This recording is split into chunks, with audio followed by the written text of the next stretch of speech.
5, that is mineral and energy resources. I'll be dealing with the main topics which you need to understand, but it is not going to be evaluated in the board exams.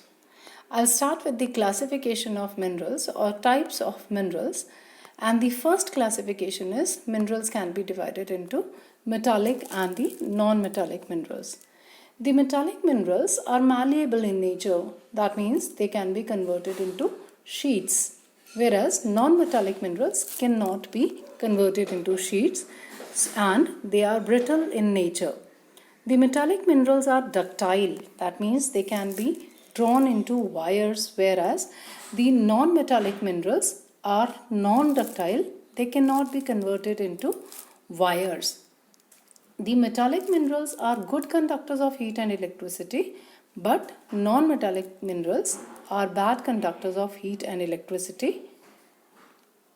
The metallic minerals are solid in nature except the mercury, whereas non-metallic minerals can be solid or liquid or gas.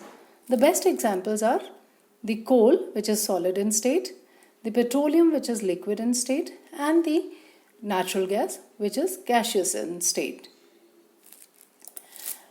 This slide shows some of the examples of metallic and non-metallic minerals. You can see metallic minerals consist of iron ore, manganese ore, chromite, gold, silver, nickel, cobalt, and tungsten.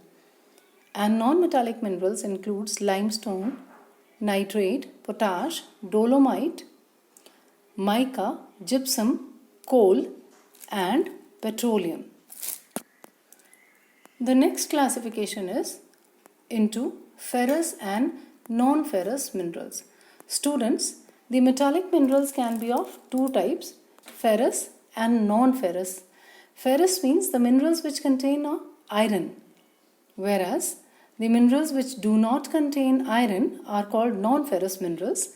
The examples of ferrous minerals includes manganese ore, iron ore, nickel, cobalt, and tungsten, whereas non-ferrous minerals includes gold, silver, copper, lead, tin, bauxite, and magnesium. Next, I'll take up the topic types of mining.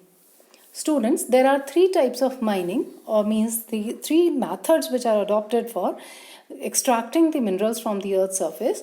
The first one is the open cast mining. Second is rat hole mining, and the third is shaft mining. So we'll start with the rat hole mining first. Basically, it is a very traditional and old method of mining adopted in the areas where poor quality minerals are found in small quantities.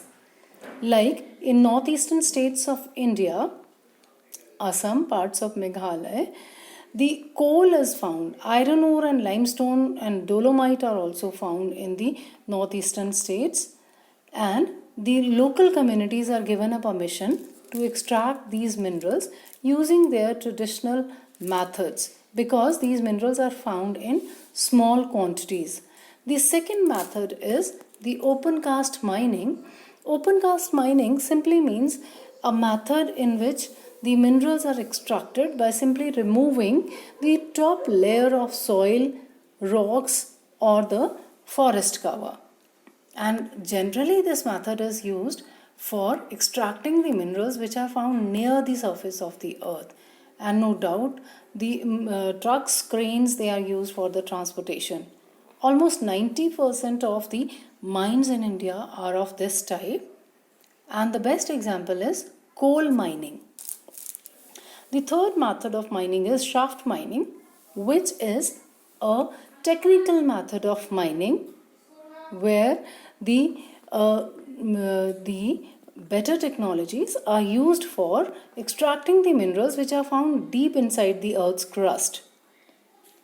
And in this case, vertical or slanting shafts are made and horizontal tunnels are made, and because these mines are very deep, so artificial supply of light and even the oxygen is required. The best example of this method of mining is Kolar mines in Karnataka, which are around 2.5 kilometers deep. And for this method of mining, lifts, drilling machines, vehicles etc. are required for their transportation to the area of utilization. Next topic is hazards of mining, because we all know these minerals, they are extracted from the earth's surface. So while extracting these minerals, there are many problems which are faced by the people or the miners. First of all, the dust and noxious fumes can be inhaled by the miners or the people, those who are working there, and it makes them vulnerable to many diseases. They may fall a prey to different types of diseases which may be related to the lungs or which may be related to other parts of the body. Secondly, sometimes the mines, they collapse and fires also break out in the coal mines, which definitely are a threat to the miners.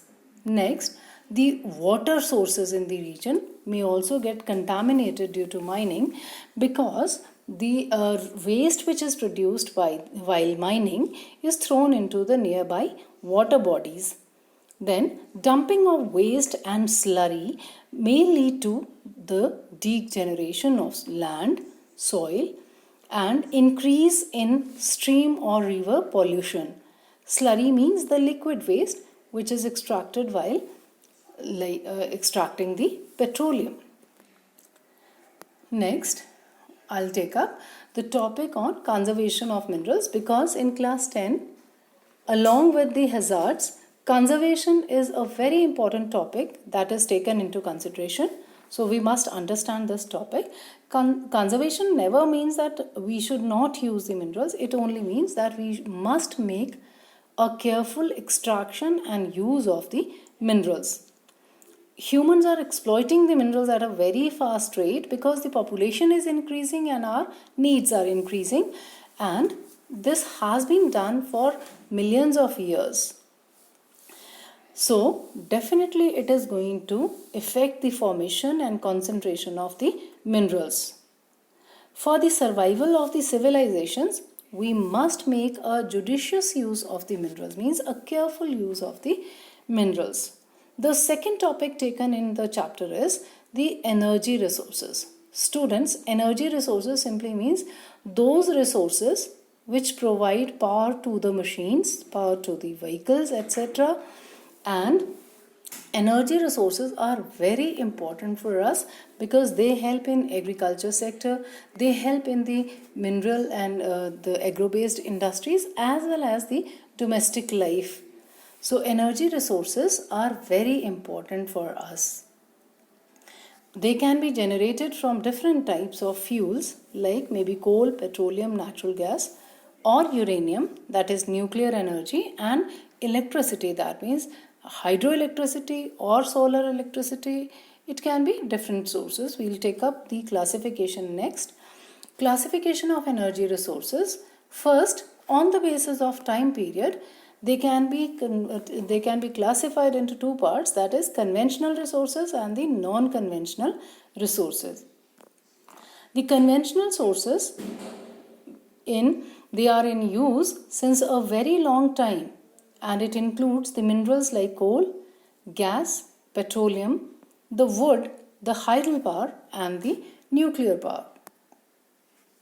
Whereas non-conventional sources have developed in the recent years, means these are the alternative sources of energy which are being used by humans at present, like solar energy, energy from the biomass, tidal power, or the geothermal energy. Next, on the basis of renewability, it can be classified into renewable and the non-renewable resources of energy. So, the renewable sources of energy, they can remain continuous because they can be renewed again and again. There is no fear of exhaustion of these resources, and the best examples are the solar energy, that is sunshine, water, and the wind energy. Among the non-renewable sources of energy, which includes the coal, petroleum, natural gas, nuclear power, these sources of energy, they are non-renewable and they are dependent on exhaustible sources of minerals. Once these minerals are finished, we will not be left with the sources of energy.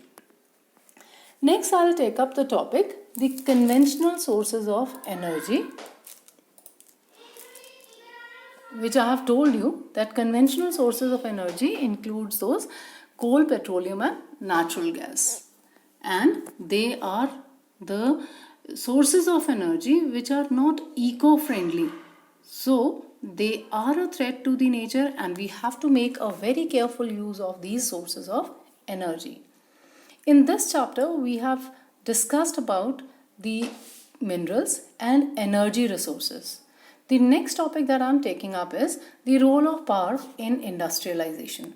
Students, why these energy sources are being discussed in the chapter? The reason is we have to understand their importance, their role in the economy.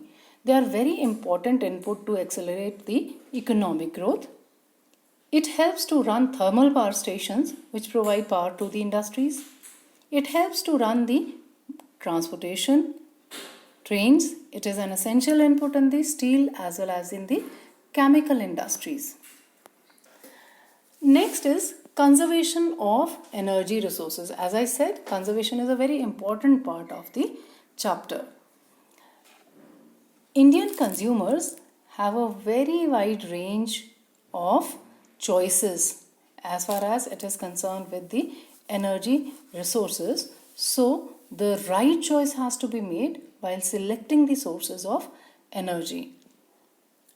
Under the Coal Conservation and Development Act 1974, applied research was carried out for improving the productivity, the safety, environment as well as the ecology protection on account of the coal mining, because coal mining is a threat to the environment. Efforts have been made to improve the efficiency of the thermal power plants.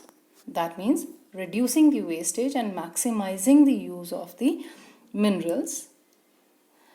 The public education and awareness programs are very important part of conservation because that only helps the people to be involved in the conservation of mineral and energy resources. So it was started with the help of the mass media. Substitutes for the exhaustible sources of energy are being used. I'm very sorry for this spelling mistake. Exhaustible sources of energy means coal, petroleum. So we have to make a very careful use because they should not be wasted, as not only that they are non-renewable, available in small quantities, but at the same time they cause environmental pollution. We have to find out substitutes like non-conventional sources of energy of solar energy, wind energy, tidal energy or biomass energy as substitute for these sources of energy. More and more use of public transport should be done in place of personal vehicles because that increases the environmental pollution. When more number of vehicles will move on the roads, that will lead to more pollution in the environment. So we have to make a careful use of the sources of energy. Thank you very much. Please read this lesson for your knowledge because it is an important topic which is going to be helpful in future, especially when you appear for the competitive exams. Thank you.